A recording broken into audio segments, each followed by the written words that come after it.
So here's a hack we found which helps cut costs with IT vendors without creating any bad blood. And this works especially in categories where there's really complicated billing. You're buying, and in contracts, you're buying a lot of different services like cloud or telecom, like your WAN, your internet, security services running on top of it, but also things like software as a service seats or any kind of complicated agreement and bill where, and especially where you're spending like $100,000 a year or more, or it's similar kind of big ticket purchases can be spread out over multiple bills, but the general bucket is pretty big. So what we found is that a great hack is to just simply not pay for services or things you don't need or features you don't need, and also things that you're not really utilizing.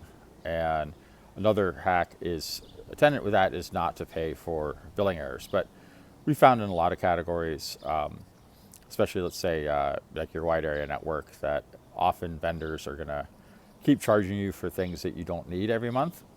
And they'll sometimes charge for things at locations where you moved out of, or you just haven't seen because there's so many billing line items.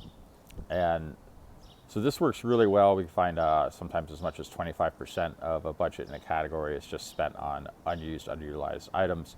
And it's also important to look out for billing errors in some categories, especially telecom services on like the voice side, as well as WAN and internet.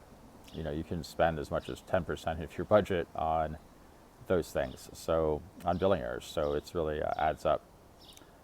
So yeah, how do you do that? Well, one of the things we found is you really need a methodical process. You want to have